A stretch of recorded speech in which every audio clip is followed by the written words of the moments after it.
शरद पवार 1.5 वर्षानंतर निवृत्त होणार अशी घोषणा आज केली. पण या 1.5 वर्षात काय काय घडेल, खूप उलटसुलट काहीतरी होणार आहे, हे एक लक्षात ठेवा. जर निवडणुकीनंतर अजित पवार पुन्हा एकदा शरद पवारांकडे आले पाय पकडायला, तर आश्चर्य वाटू देऊ नका. मज्जा बघा.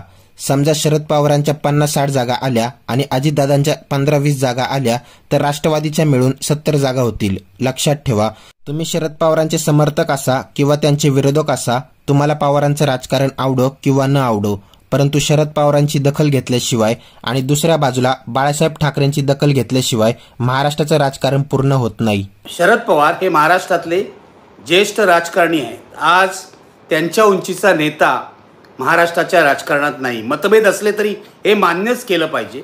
मित्रहो, शरद पवारांनी ऐन निवडणुकीच्या मध्ये निवृत्त होण्याचं हे वक्तव्य का केलंय, हा खरा प्रश्न आहे.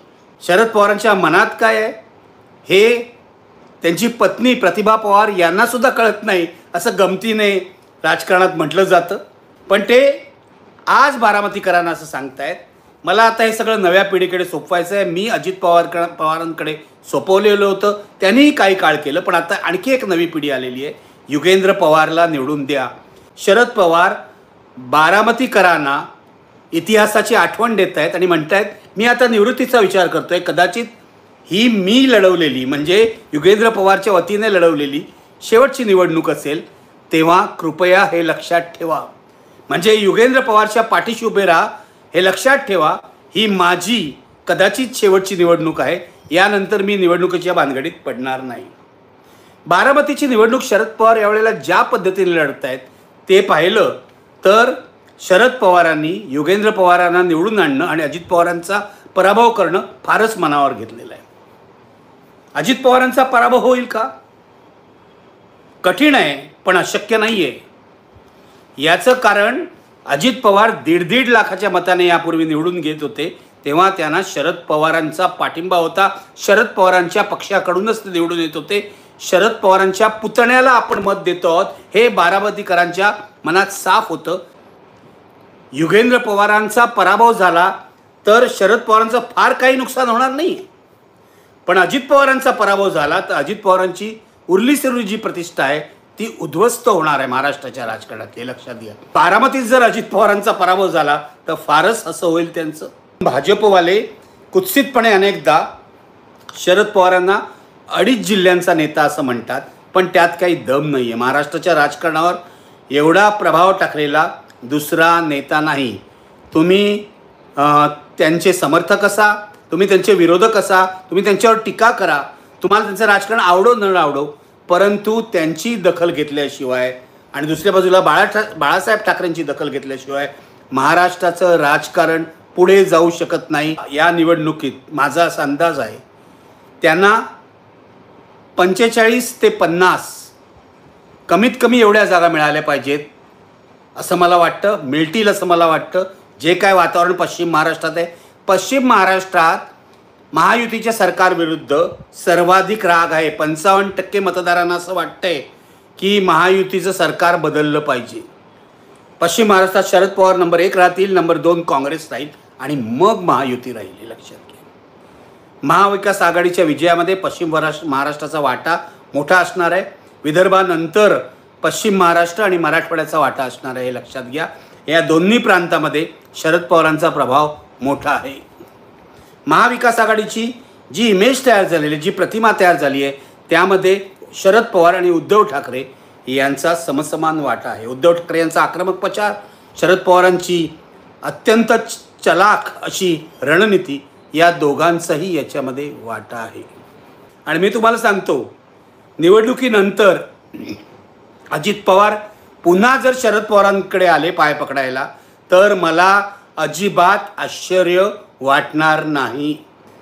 मजा बघा, समजा शरद पवारांच्या 50 जागा निवडून आल्या आणि अजित पवारांच्या 20 जागा निवडून आल्या, तर राष्ट्रवादी काँग्रेसच्या दोन्ही गटांच्या मिळून 70 जागा होतात. म्हणजे महाराष्ट्रात जी नवी समीकरणं निवडणुकीनंतर होतील त्यामध्ये हे दोन्ही गट एकत्र आले तर 70 जागा ही मोठी ताकद असेल, हे लक्षात घ्या. 70 जागा दोघांच्याही झाल्या तर महाविकास आघाडीचं सरकार आल्यानंतर या सरकारमध्ये सुद्धा या 70 आमदारांचं आणि त्यांच्या नेत्यांचं अधिक वचन असू शकतो, हे लक्षात घ्या. मला नाही वाटत अजित पवार महायुतीमध्ये फार काळ राहतील आणि भारतीय जनता पक्षालाही अजित पवार नको आहेत. भारतीय जनता पक्षाला शिंदे सुद्धा नको आहेत, हे लक्षात घ्या. झपाट्याने बदलणार आहेत मतमोजणीनंतर किंवा निकालानंतरची गणितं आणि पुन्हा एकदा या गणितांमध्ये शरद पवार मोठी भूमिका बजावणार. भारतीय जनता पक्षाला कायम याची भीती वाटते. त्यामुळे सातत्याने शरद पवारांना बदनाम करा, त्यांच्यावर चिखलफेक करा. हा प्रकार देवेंद्र फडणवीसांपासून सदाभाऊ खोतांपर्यंत भाजपचे सर्व नेते करतायत, पण भाजपला यामध्ये अजिबात यश मिळत नाहीये. आज भारतीय जनता पक्षाला वाटतंय की ओबीसी आपल्यासोबत आहेत, पण ओबीसीसाठी मंडल आयोगाची अंमलबजावणी ही महाराष्ट्रात शरद पवारांनीच पहिल्यांदा केलेली आहे, हे ओबीसींनी सुद्धा लक्षात घ्यायला पाहिजे. आणि आत्ता महाविकास आघाडीमध्ये जेव्हा विदर्भामध्ये म्हणतात DMK गणित आहे, म्हणजे दलित, मुस्लिम आणि कुणबी, हे काँग्रेसबरोबर आहे, राष्ट्रवादी काँग्रेसबरोबर आहे. पश्चिम महाराष्ट्रामध्ये मराठे राष्ट्रवादी काँग्रेसबरोबर आहे. मराठवाड्यामध्ये सुद्धा मराठ्यांची मतं ही महाविकास आघाडीला पडणार आहेत, काँग्रेसला, राष्ट्रवादीला पडणार आहेत. आज एवढं सगळं बोललो याचं कारण शरद पवारांनी निवृत्तीची घोषणा केली, पण शरद पवार अजून 1.5 वर्ष राज्यसभेत असणार आहेत, हे लक्षात घ्या.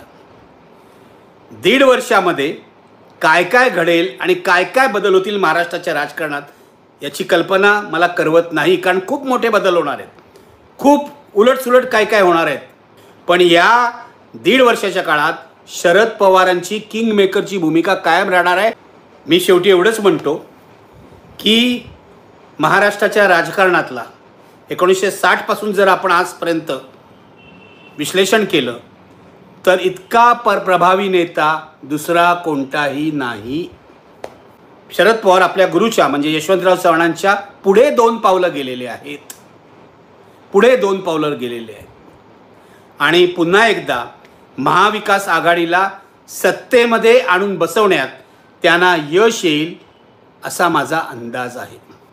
शरद पवारांनी लोकसभेला अर्धी लढाई जिंकली, आता उरलेली लढाई जिंकायच्या प्रयत्नात ते आहेत. एक मात्र खरंय की शरद पवार असोत की बाळासाहेब ठाकरे माणसं ओळखण्यात तरबेज होते व आहेत. राज ठाकरे असोत किंवा अजित पवार दोघांनी आपापल्या पुतण्यांना चांगलेच ओळखून होते व योग्य माणसाच्या शोधात होते. पवार साहेब पुढच्या 50 वर्षांचा विचार करून निर्णय घेतात. असो, योग्य निर्णय घेतलाय पवार साहेबांनी. यावेळी बीजेपी जिंकली तर महाराष्ट्राचे नाव फक्त नाव राहील, सगळं गुजराती होईल.